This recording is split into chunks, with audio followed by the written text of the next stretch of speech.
आज पनि खप्तड बाबाको विचार विज्ञान किताबबाट विचारको बल भन्ने शीर्षकलाई हामी तपाईहरु समक्ष ल्याएर आएका छौं। परमात्माले मानिसलाई विचार बल नामक एउटा अद्भुत वस्तु दिएको छ। सयौं मानिसहरूले यस बलद्वारा कठिन भन्दा पनि कठिन कार्य गरिसकेका छन्। विचारको दृढता नै मनुष्यलाई ईश्वर बनाउन समर्थ हुन सक्छ, तर त्यो विचार साँचो र दृढ हुनुपर्छ। विचारहरूको प्रभाव र महत्त्व यति विधि छ भने तिनलाई बलवान र दृढ बनाउन चेष्टा अवश्य गर्नुपर्दछ। विचार एकपछि दोस्रो, दोस्रोपछि तेस्रो यस प्रकारले उठ्ने गर्छन्। तीनमध्ये कुनै तय हुन जान्छन्, तर जो दृढ हुन्छन् ती सफलता प्राप्त नगरुन्जेल लय हुँदैनन्। यसै प्रकार केही दृढ विचार नराम्रा पनि हुन्छन्।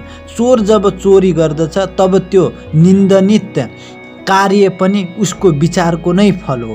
बेविचारी र घातकहरूका विचारहरूमा पनि दृढता हुन्छ, तर त्यसलाई विचारको संज्ञा दिइँदैन।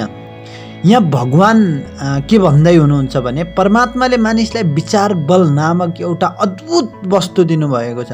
विचारलाई उहाँले वस्तुसित तुलना गर्दै हुनुहुन्छ। विचार भनेको एउटा वस्तु हो भन्दै हुनुहुन्छ। विचार एउटा त्यस्तो वस्तु जो अदृश्य वस्तु, अरू वस्तु देखिन्छन् भन्ने विचार देखिँदैन, तर जो मान्छेले आफ्नो भित्र जान्छ, जो मान्छेले त्यसलाई बुझ्न सक्छ, जसले तपस्या गर्छ, जसले आफ्नो जीवनलाई राम्रो ढङ्गले निर्वाह गर्छ भने उसले त्यो विचारलाई देख्न सक्छ र ती विचार जो वस्तु छन् ती विचार उत्पन्न भएकालाई फिल गर्न सक्छ, उसले अनुभव गर्न सक्छ भनेर भगवान भन्दै हुनुहुन्छ। र विचारको दृढता विचारको सामर्थ्यले एक दिन मान्छेलाई ईश्वर पनि बनाउँछ। ईश्वर बनाउनको लागि विचारलाई मनुष्यले राम्ररी हेर विचार गर्नुपर्ने हुन्छ, त्यसलाई पक्षाउनु पर्ने हुन्छ। विचारहरू एकपछि अर्को गर्दै आउँछ, अर्कोपछि अर्को, दोस्रो तेस्रो, तेस्रोपछि चौथो, चौथोपछि पाँचौं, यसरी विचारहरू फेरि फरक फरक हुँदै आउँछन्। बाबाले भन्दै हुनुहुन्छ जब चोर चोरी गर्दछ भने त्यो पनि उसको विचारको नै फल हो। यदि कोही महात्मा अरूलाई सत्सङ्ग गर्छ, सत्सङ्गतमा हिँड्छ भने त्यो पनि उसको विचारको नै फल हो। सबै कुराहरू विचारबाट नै सुरु हुन्छन् भनेर भन्दै हुनुहुन्छ बाबा। स्वार्थहीन विचारलाई सत्यमय वा उत्तम विचार भन्नु अनुचित नहोला। दृढ विचार ती हुन् जो मन, बाणी र कर्मको साथै सात्विकता, निस्वार्थपन तथा सत्यताले पनि युक्त हुन्छन्। यस्ता विचारलाई नै शास्त्रहरूमा विचार संज्ञा दिइएको छ। अन्य स्वार्थी तथा निम्न तामसी विचारहरूको निन्द विचार संज्ञा छ। यसैले उत्तम सात्विक विचार नै कल्याणकारी छन्। नराम्रा विचारहरूको कारण मानसिक दुर्बलता हो। त्यसैले दृढ शुद्ध विचारका लागि मन शुद्ध र दृढ हुनु अत्यन्त आवश्यक छ। विचार कुनै अदृश्य वस्तु होइन, बरु एक वास्तविक तत्त्व हो। जब हामी आफ्ना विचारहरूलाई कार्य रूपमा परिणत गर्दछौँ तब एउटा शक्तिलाई कार्यमा लगाउँछौँ। विचारको बललाई कसैले निरोध गर्न सक्दैन। विचार सब शास्त्रहरूभन्दा ठुलो छ, जसलाई परमात्माले मानिसका हातमा दिइराखेको छ। तैपनि हामी सदा नराम्रा विचारहरूका फन्दामा अल्झी पराधीनताको गीत गाउँछौँ। यसैले सदा राम्रा विचारहरूलाई मनमा ल्याउने अभ्यास गर्नुपर्दछ। यसबाट नराम्रा विचार आफै नष्ट हुन्छन्, किनभने राम्रा विचार अविनाशी हुन्छन्। नराम्रा विचार अन्धकारका समान छन्। हामीले प्रकाशलाई उपस्थित गर्यौं भने अन्धकार स्वयं भाग्नेछ। तिमीले आफ्नो शरीरमाथि आफ्ना विचारहरूको प्रभावबारे कहिले विचार गरेनौ। आफ्ना नराम्रा राम्रा विचारहरूलाई आफ्नो मनमा निबोध, बेरोक टोक घुस्न दिएका छौ। यसैले ती आफ्ना इच्छा अनुसार तिम्रो शरीरमा प्रवेश गरी फेरि बाहिर निस्कने गर्दछन् र तिम्रा मस्तिष्कमा राम्रा वा नराम्रा चिन्ह छोडी जान्छन्। तर यस कुरामाथि तिमीले कहिले किञ्चित ध्यान पनि दिएका छैनौ।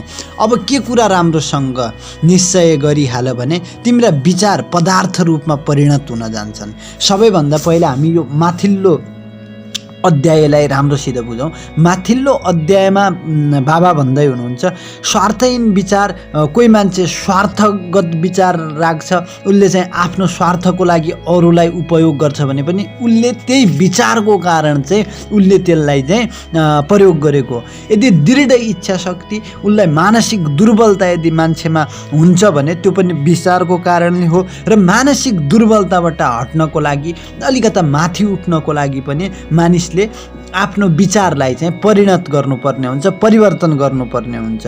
त्यही भएर तामसिक विचारलाई हामीले त्याग गरेर सात्विक विचारलाई हामीले बढायौँ भने सात्विक भनेको राम्रो विचार, तामसिक विचार भनेको नराम्रो विचार, जसले वासनाको दलदलमा लग्छ ती तामसिक विचार, र सात्विक विचार भनेको जसले सत्यको बाटोमा लग्छ त्यसलाई सात्विक विचार भनिन्छ।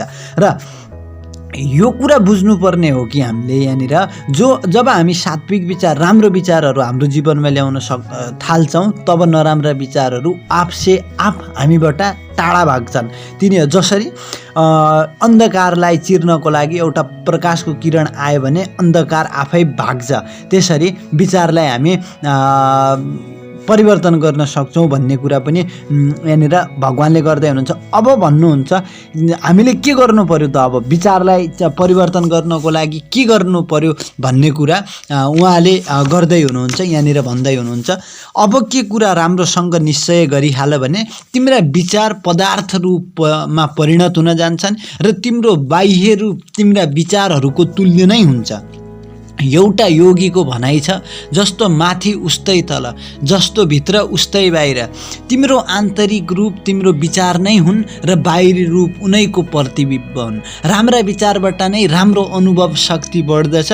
राम्रो अनुभव शक्तिबाट हामी आफ्ना समग्र दुर्बलताहरूलाई हटाउन सक्छौँ र दुर्बलकारी बाह्य प्रभावहरूको शक्तिबाट बाहिर हुन सक्छौँ, अप्रभावित हुन सक्छौँ। विचारहरू फ्याँक्नाले जति आघात पुग्दछ ढुङ्गा आदि फ्याँक्दा पनि उति आघात पुग्दैन। त्यसैले कसैलाई विचारद्वारा आघात पुर्याउनु नीच कर्म हो। अतः जब कसैसँग विचार विनिमय गर्छौ तब दया, आरोग्य र आनन्दको नै विचार देऊ, किनभने मनुष्य जस्तो विचार गर्दछ त्यो तत्काल त्यस्तै बन्दछ।